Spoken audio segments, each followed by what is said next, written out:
جسے میں اپنا بدترین دور سمجھ رہا تھا وہ بہترین دور کا آغاز تھا. اچھا. پہلے ہوا میں اکیلا, کیونکہ میں نے ایک ڈیسیجن لیا, سب نے چھوڑ دیا, ٹھیک ہو گیا.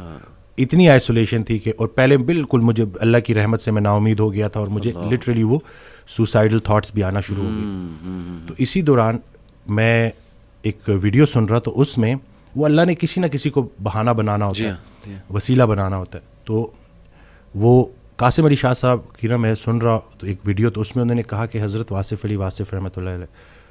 تو میں نے ویسے ہی نا میں نے سرچ کیا, تو پہلی ویڈیو جو سامنے آئی وہ تھی غم. تو اب وہ میں نے کلک کی, کیونکہ اب وہ جیسے میں نے کلک کی تو اس میں الفاظ یہ تھے کہ غم میں غم دینے والے کو یاد رکھنا, یاد رکھنا تیرے رب سے سب سے قریبی رشتہ سجدے کا ہے, اور اس سے بھی قریبی رشتہ آنسوؤں کا ہے. آنکھ میں آنسو ہیں, سر سجدے میں ڈال, نام محمد آہوں میں, دیکھ یہ غم تجھے کیسے سرفراز کرتا ہے. یہ وہ موتی ہیں جو تجھے تیرے مقام سے آشنا کریں گے. غم سے گھبرانا نہیں ہے, غم کو ریڈ کرنا ہے. وہ حدیث شریف نہیں سنی کہ جس باپ نے 3 بیٹیوں کو پال پوس کے بڑا کیا اور رخصت کیا, یعنی کہ رخصتی کا غم برداشت کیا, جو 3 دفعہ, کیونکہ جتنی پیاری بیٹی ہوگی اتنا بڑا غم دے کے جائے, تو جو 3 دفعہ اس غم سے گزار دیا گیا, اگلا مقام اس کا رسول اللہ صلی اللہ علیہ وسلم کے ساتھ ہے. تو غم تو تجھے اللہ کے قریب کرنے آئے, یہ شارٹ کورس ہے.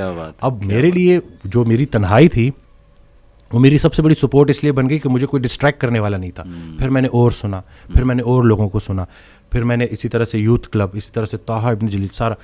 اکثر جب وہ جو تھا, جو لاسٹ جو ہمارا ہوا تھا, تو اس میں نے انہی کی سنی باتیں انہی کو سنا رہا تھا.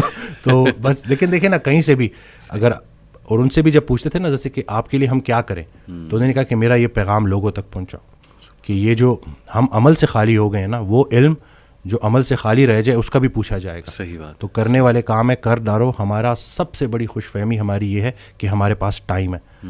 ہم انفارچونیٹلی آخری سانس کو موت سمجھتے ہیں. بچپن مر گیا, جوانی مر گئی.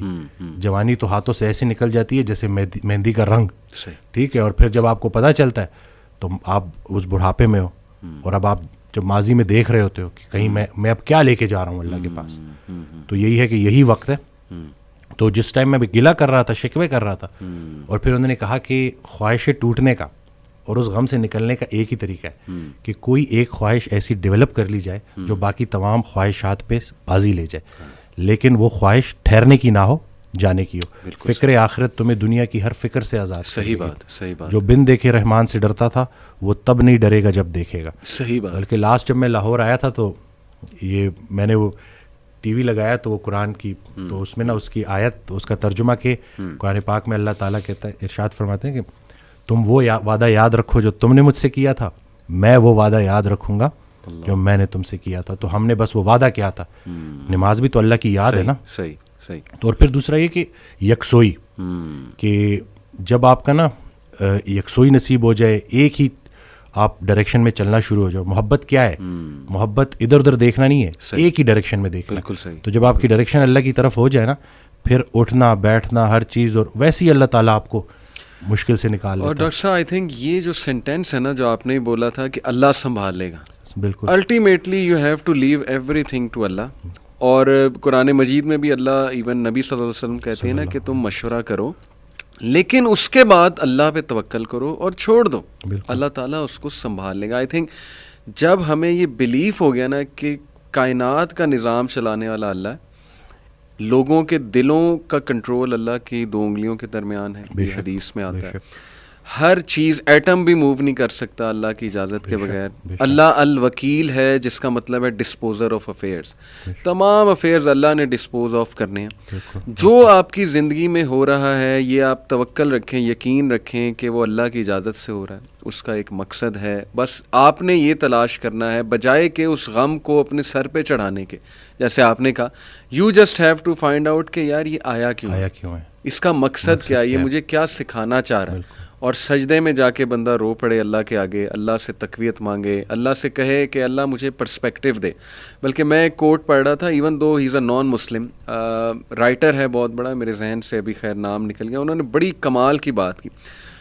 انہوں نے کہا, oh my lord make me brave, and مجھے ایسی سکت دے کہ میں اپنے غم سے وہ ریزن ڈھونڈ سکوں کہ یہ آیا کیوں ہے. سبحان اللہ. یعنی ایون دو از اے نان مسلم, لیکن یہ کہ اتنی اس میں عقل ہے کہ وہ یہ دعا کر رہا ہے. تو یہی بات ہے کہ وزڈم فائنڈ آؤٹ کرو کہ یہ کیوں آیا ہے. اور بلکہ میں ڈاکٹر صاحب, ایک میرے دوست ہیں بڑے اچھے اسکالر ہیں, انہوں نے ایک بڑی پیاری بات کی. انہوں نے کہا کہ جب بندے پہ غم آئے نا تو چلو کچھ دیر غمگین رہنا یہ نیچرل ہے, فطری ہے. رسول اللہ صلی اللہ علیہ وسلم پہ بڑے غم آئے.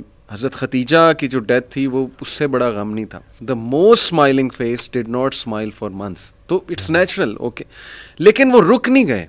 ایسا نہیں تھا کہ وہ آئسولیشن میں چلے گئے, یا ایسا نہیں تھا کہ سارے کام ٹھپ ہو گئے. کیونکہ میرے دوست نے کہا کہ دیکھو جب ہم ٹھپ ہو جاتے ہیں نا, یہ پیسو شکوہ ہے اللہ سے. اتنی تو ہمت نہیں زبانی رب سے شکایت کریں, لیکن یہ کہ ہم ٹھپ ہو کے دکھاتے ہیں کہ جی بس میں تو راضی نہیں آپ کی رضا میں. انڈائریکٹلی تو ہم یہی کہہ رہے ہیں. انہوں نے کہا جو لوگ غم میں کھڑے ہو جاتے ہیں نا, ان کا دل نہیں کر رہا صبح اٹھنے کا, بستر پہ پڑے رہتے ہیں. آئی ایم شیور آپ بھی ایسی کنڈیشن سے گزرے ہیں کہ اٹھنے کا دل ہی نہیں کرتا, ہمت ہی نہیں کہ جی بندے کا دل کرتا ہے میں سویا رہوں, ریالٹی میں آؤں ہی نا. مطلب ریالٹی از سو بیڈ.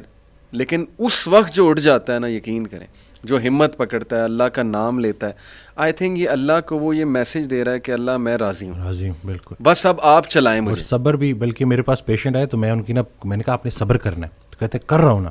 میں نے کہا کہ صبر تو ایسے کرنا ہے کہ دوسرا بندہ اپنی پریشانی بھول جائے. اللہ اکبر, اللہ. صبر ایسے آپ نے ڈیفائن کرنا ہے کہ دوسرا آپ کے پاس آئے اور آپ, کیونکہ یہی صبر ہے. بالکل ایسے. اب آپ کو میں دیکھ رہا ہوں, آپ نے اپنے آپ کو چور چور کر دیا. اور باقی ایک اور بات کہ اپنے آنسوؤں کو لوگوں کے سامنے رائے گاہ مت کرنا, کیونکہ ان آنسوؤں کی خریدار رحمت پروردگار ہے. تو ان کے سامنے بہاؤ اور پھر دیکھو کہ کیا ہوتا ہے. اور باقی ایک کویسچن بہت سارے لوگ نا مجھ سے کرتے ہیں انگزائٹی سے ریلیٹڈ, کہ ہمیں لگتا ہے کہ ہمارے بعد ہمارے بیوی بچوں کا کیا ہوگا.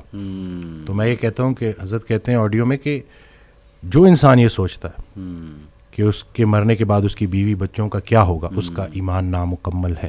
اس نے پالنے والی صفت پہ ایمان ہی نہیں لایا. اللہ اکبر. جن کے لیے پوری کائنات بنائی, ان کو یتیمی اور غریبی سے گزارا, ان کو ماں باپ نہیں دیے, آپ کو دے دیے. اللہ اکبر. ہم شکر کے مقام کو گلے میں کنورٹ کر دیتے ہیں. صحت بھی ہے, زندگی بھی ہے, اور کب تک ہے کوئی نہیں جانتا, اور جب تک ہے وہ کوئی چینج نہیں کر سکتا. تو پھر ابھی کیوں پریشانی لیتے ہیں؟ کیا ان بچوں کو ہم پال رہے ہیں؟ صحیح بات. کیا ہم خود کو پال رہے ہیں؟ کیا ہم اس قابل ہیں؟ بے شک. قد پہ حد کا پہرا, صحت پہ بیماری کا پہرا, اور اتنے پہروں میں پیدا کیا ہوا انسان چاہتا کیا ہے؟ آزادی. تو یہ کر کے دیکھ لیں. صحیح.